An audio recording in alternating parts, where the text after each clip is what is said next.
the thing that I think is going to be the biggest struggle for yours truly is the fact that this is a late night town. Okay, yeah. a lot of restaurants aren't serving dinner prior to 8. Yeah. That's sleepy time, tea time. But Past your bedtime.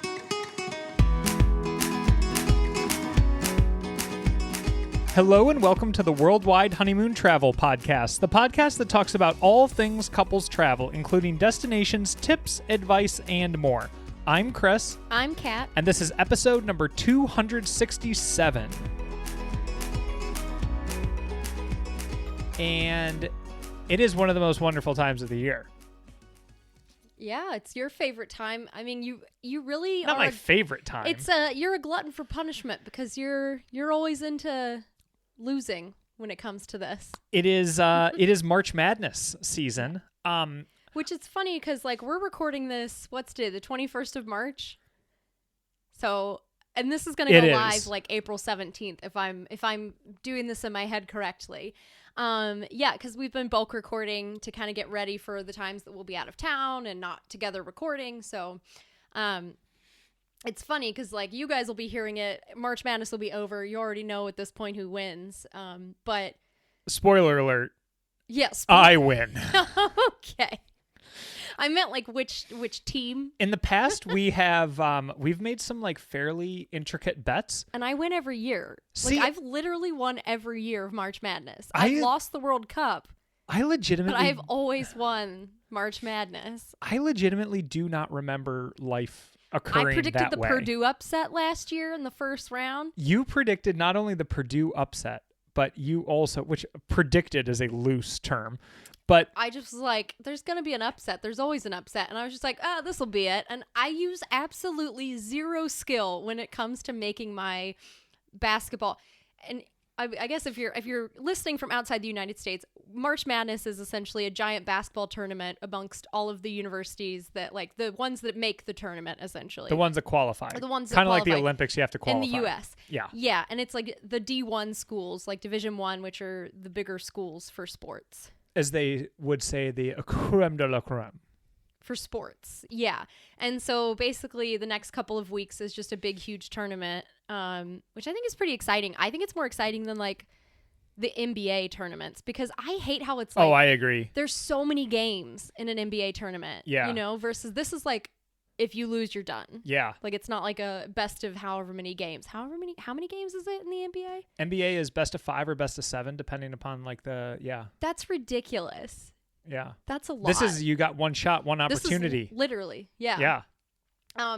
So, and people make brackets every year and make bets for it. I could swear that I have won in the past, but I do remember. Think you've ever won. I remember you saying that Purdue was going to lose, and I remember me just like. No, you were like making fun of me like I was an idiot. I was, because and then they lost. I remember, and this was not great, but I remember just screaming an expletive as it happened because I was like, I'm not going to hear the end of this. Yeah. And then you come out and like a sports analyst and you're like, well, there's always an upset. And I was like, I get that. But like, this is like there was like a 2% chance that it was going to happen. Mm-hmm. Who do you have going all the way this year? UConn, the Huskies. So they're going to be a second year in a row.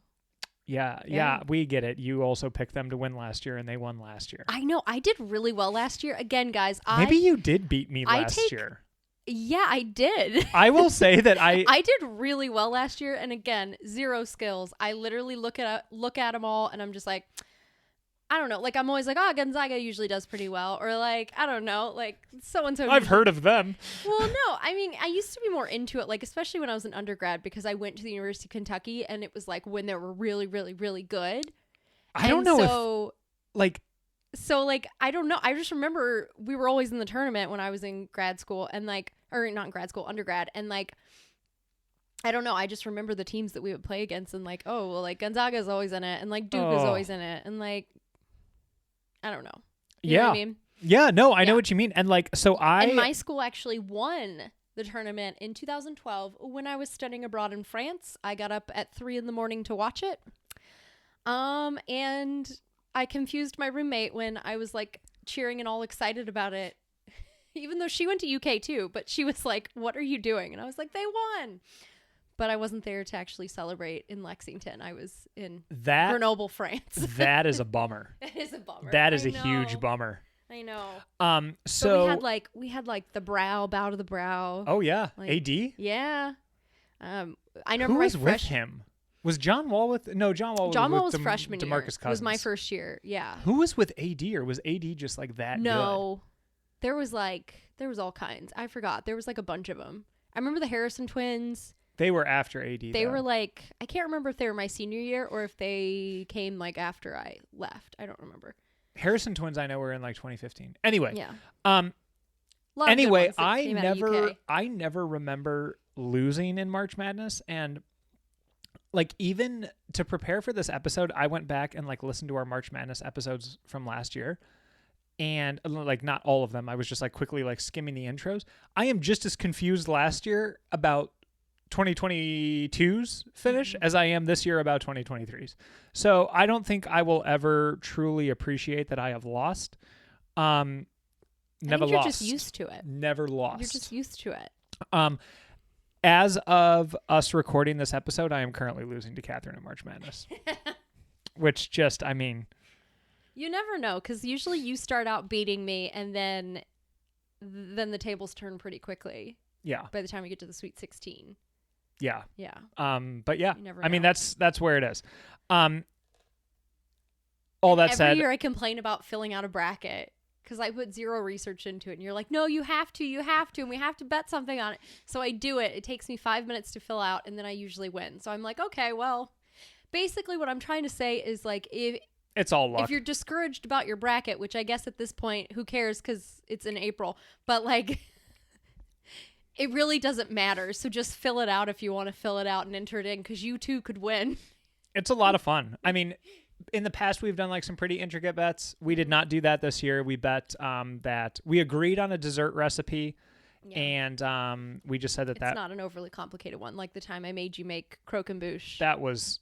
Which is a French dessert that's like pretty common. Like I don't know if it's still common at weddings, but like pretty common at weddings. But I did not make him do the whole pyramid of them. Like he just made like the balls, and then we put it with the pastry cream and all that stuff, but we didn't like do the caramel and like arrange it in the pyramid form, because that would have been too much. But I can think of like bad days in my life like where I've lost family members.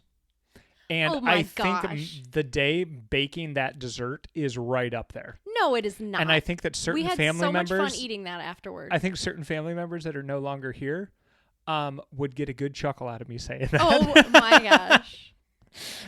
Get out of here. All of that being said, before we jump into today's episode, do you have a highlight from this past week? Yeah. I spent Sunday, which is a little chaotic.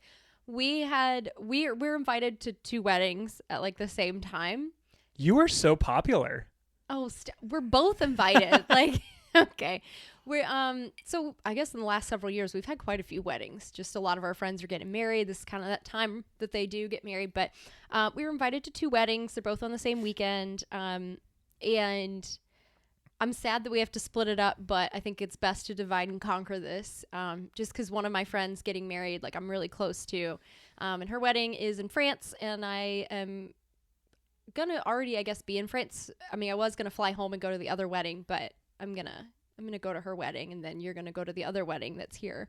But I'm really excited because I like reached out to my friend. I was like, hey, I can make it, and I'm really excited about it, and I'm excited to watch her get married because she's like one of my really good friends, and yeah. So it was a bit chaotic on Sunday, figuring out how to change my flights and like basically stay in extra weeks so that I could go to this wedding. But I'm really excited, and I think it's going to be a lot of fun. Yeah. Even though I'm sad you won't be there. Yeah, it is what it is. Okay. No, I'm obviously sad. Like it's always tough when you have like multiple weddings on the same day, because like we've had that before, and like this is the first time that we're going to weddings without the other person. Mm-hmm. So and we're so great at weddings. You know, we tear up the dance floor. We're fantastic. So I'm gonna miss you. Yeah. Right back at you. Yeah. But my highlight is not being at a wedding with you. It's to see my friend get married. Like that, I figured all that out. A thinly veiled arranged. attempt at looking forward to being at a wedding without me. Okay. My highlight, I can't remember. Like, this week has been a blur, to be honest with you. Like, I have felt off all week. I can't remember if we recorded before or after I ran a race down in Mohican State Park.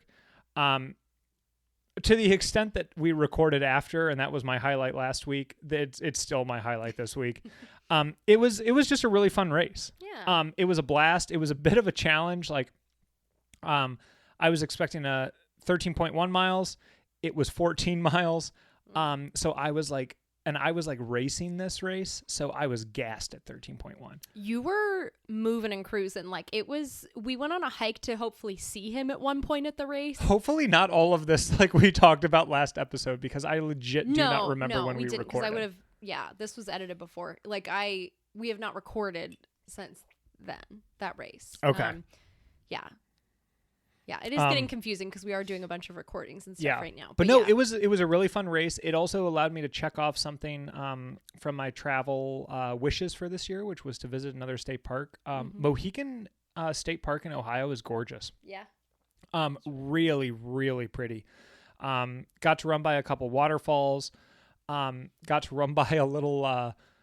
Well, I mean, this 3-year-old wouldn't be there whenever you go, but there was a 3-year-old by one of the aid stations, and he was like, "Wow, that guy's flying."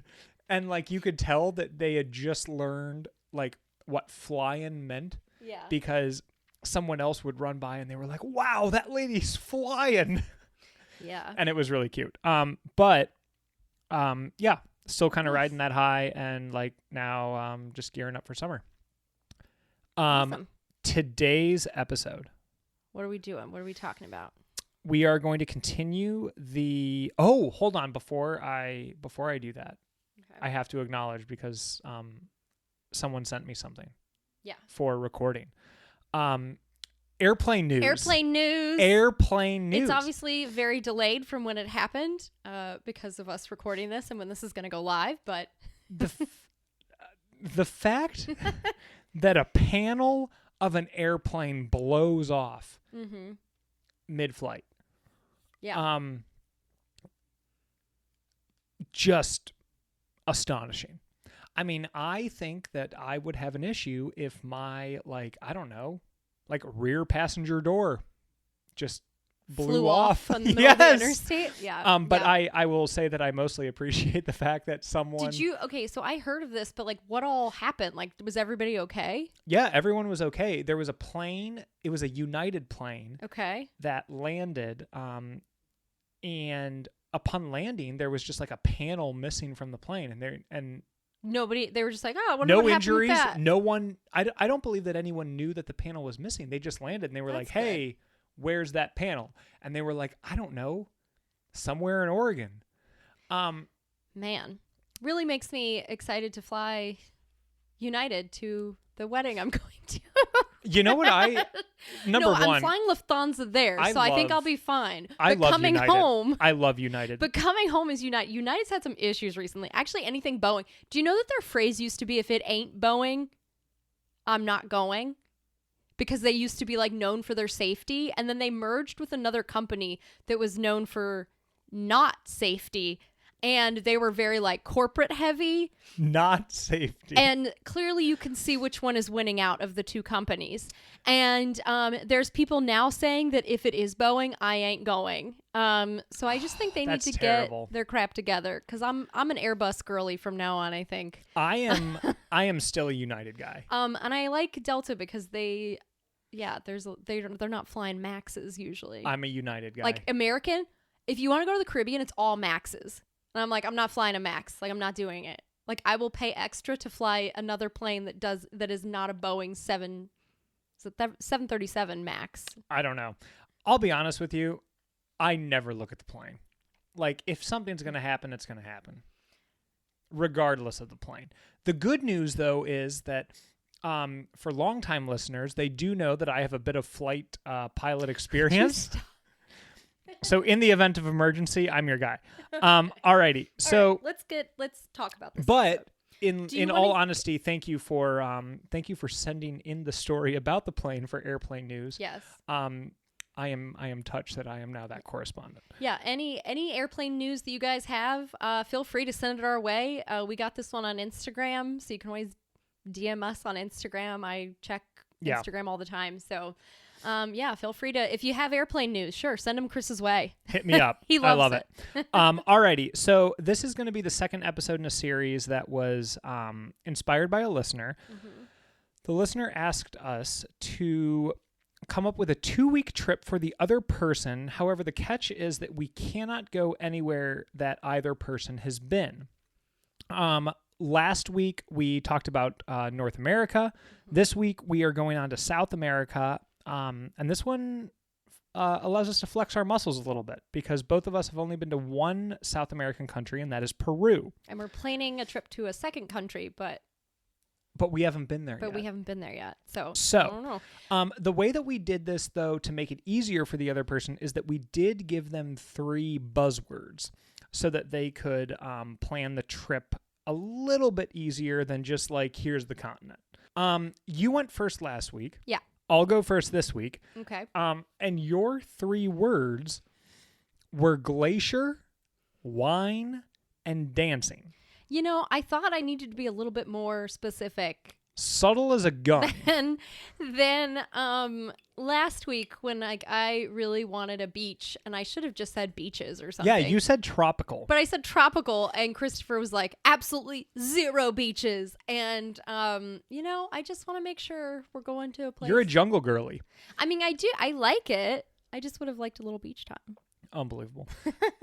My initial thoughts in making this 2-week itinerary were, after my failure to equate tropical with beach time in North America, you not only led me to water, but you shoved my face in it, forced me to drink, and only after I started struggling did you let me up.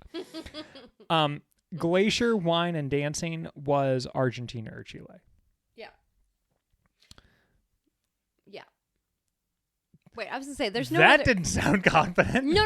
I thought that there would be other ways that you could spin it if you wanted glaciers. To. Glacier, I don't think you can. Now that I think about it, the freaking equator goes through South America. Yeah, I get it. No, I get it. So it could be Argentina or Chile. Sure. Yeah. Okay. Continue. So, here's what I did. Okay. Glacier, wine, dancing. Days 1 through 4. We are going to start in Buenos Aires. How does this sound so far? Are we on point?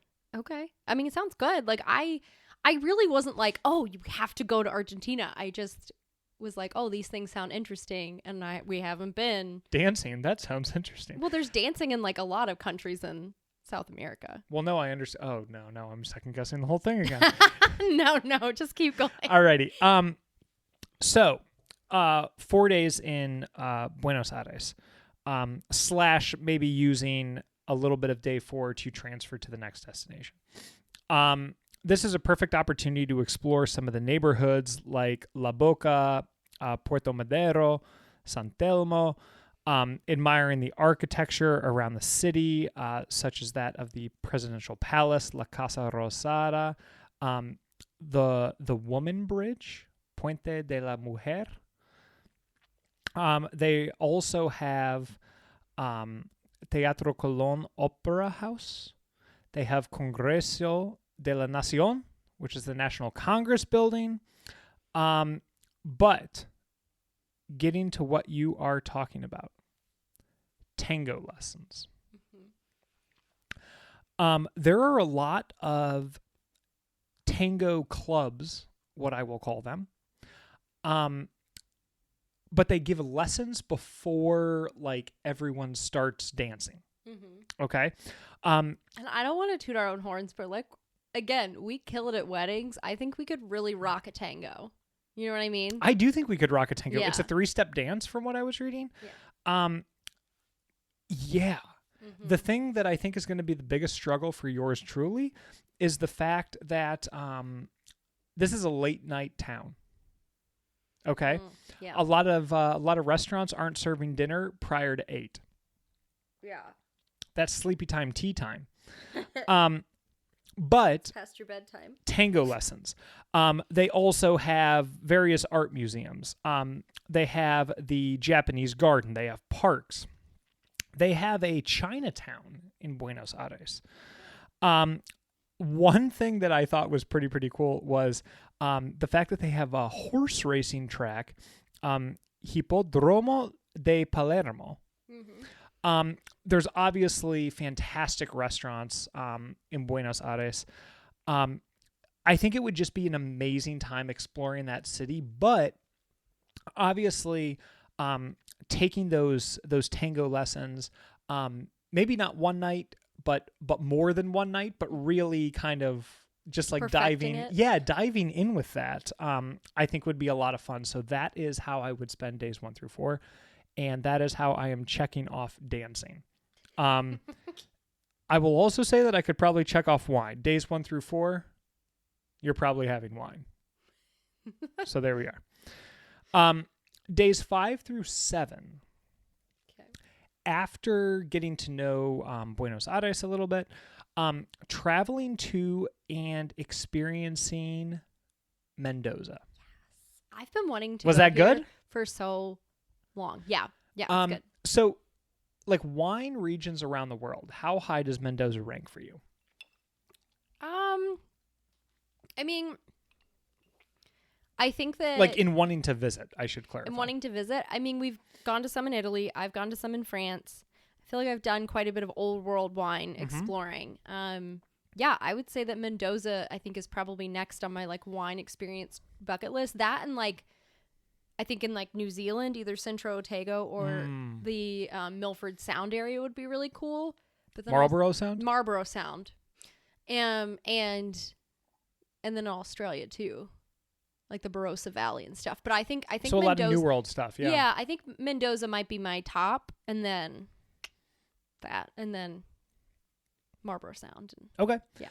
And what is Mendoza known for? Malbec. Do you love Malbec? I do. I love Malbec. I like most wine. I'll be honest with you. Yeah, yeah. Let me be real. That's it's all just kind of like tier 1 for me. So, but I like red wine a lot, and I do enjoy Malbec.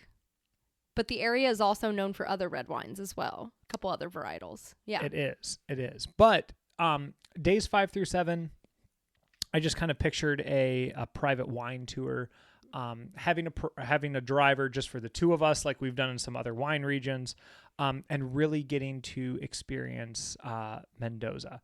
A lot of Malbec, like we said. There's some Cab Sav, there's some Merlot, there's some Carmenere, which typically I like associate with Chile. But I mean, you're right. It's a pretty similar climate. Yeah. So lot of time to explore the Mendoza region of Argentina. Then, talking about glaciers. Days 8 through 14. So I have a full week here.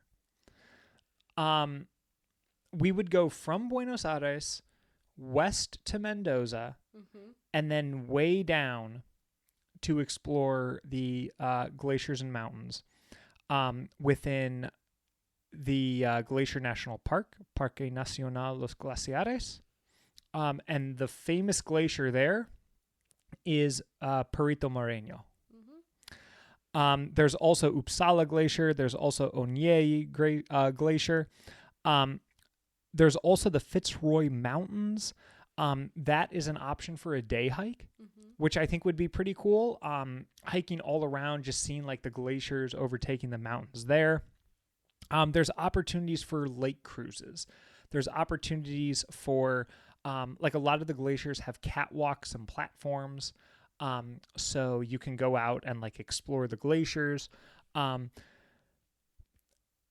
pictures of this look otherworldly. It looks really... It's so blue. It is so blue. Yeah. And it just looks absolutely incredible.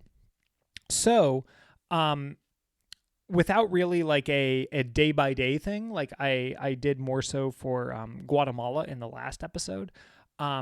It's really just kind of saying, hey, we're going to dedicate a week to this area, and we're obviously going to see some like the most famous glacier there, Perito Moreno, but we're also going to be going on those hikes, exploring the mountain ranges, exploring the glaciers, and so going around like Patagonia, like that area, the Argentinian side of Patagonia. Exactly. Yeah. So kind of beginning in the city, going to wine region, and then going down to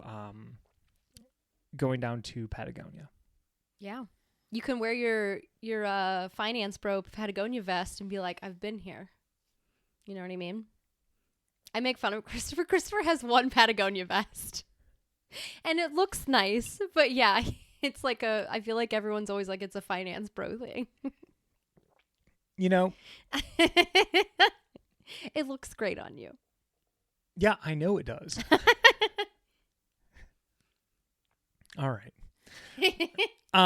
So that is my 2 weeks. How does that sound? Does that check Glacier Wine and Dancing? Would you have changed anything? What were you thinking of, et cetera, et cetera?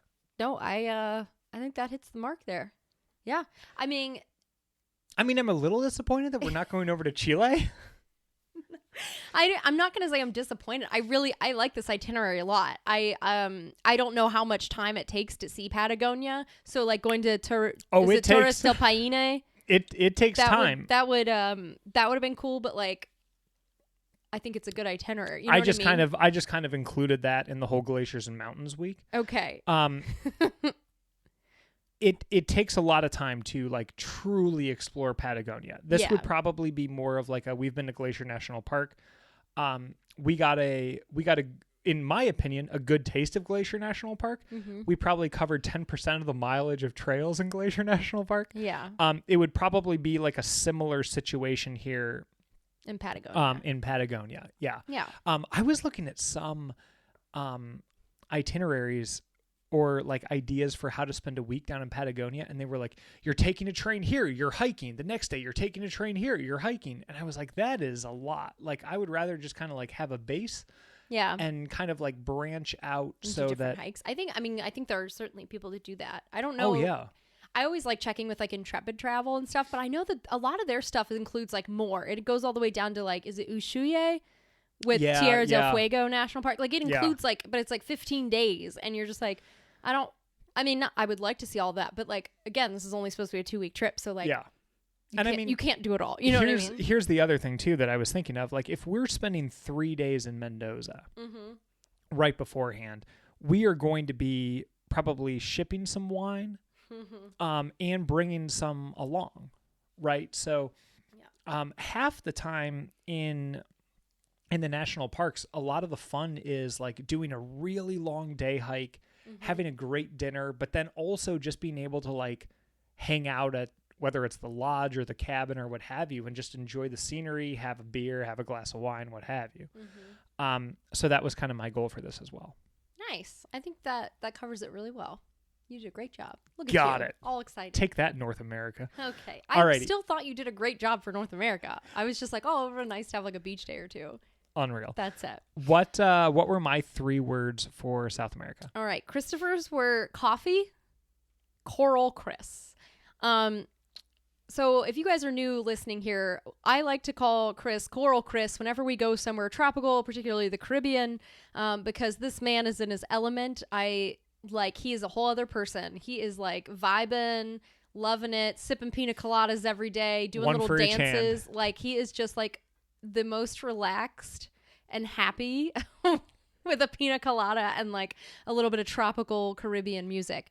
So you couldn't have smacked me harder with Colombia. Yep. if you tried to.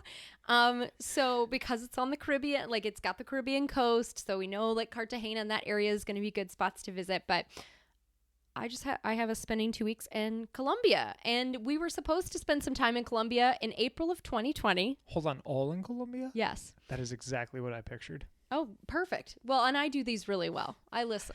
I don't know what you're saying there, but okay. No, I'm just kidding. Yeah, we're doing 2 weeks in Colombia. Days 1 and 2, and you're probably going to end up flying into here anyway, is Bogota. Spending a couple days here in Bogota. There's the La Candelaria, the historic district. There's markets there. You can do a graffiti tour of the city to see lots of the street art and stuff. Food tour, obviously. And then also there's the chance to hike up Montserrat or Cerro de Montserrat, which has like markets and places to eat and all kinds of really cool views of the city and stuff too. And then there's the Museo de Oro that you can go visit, as well as salsa club. So a little bit of dancing there. We'll get you dancing. So lots of fun things that you can do in Bogota during your first 2 days there. You act like I'm a wallflower. No, I know.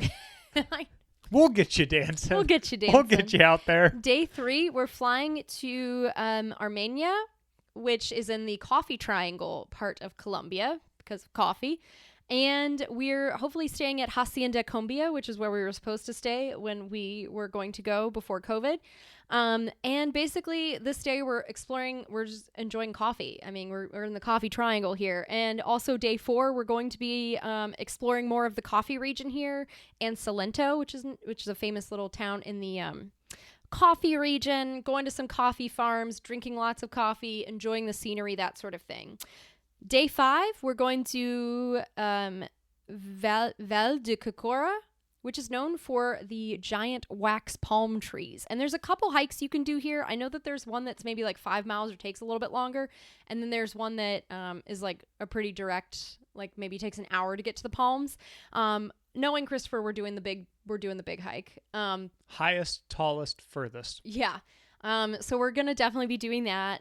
And then after that, on day 5, we will get a car to the town of La Macarena, okay, which is near the Amazon in Colombia, because we're going to check out Caño Cristales, which is known as the Rainbow River because in July through November, it has yellow, green, blue, black, and red colors in this river, and it's due to the plant life that's growing in the river at the time. So it's like this rainbow river. It's very beautiful in the Amazon. So day 5, we're basically taking a car to La Macarena to get there, get settled in. Day 6, we're going to head to Caño Cristales, which is a small branch of Caño Cristales, or Caño Cristalitos.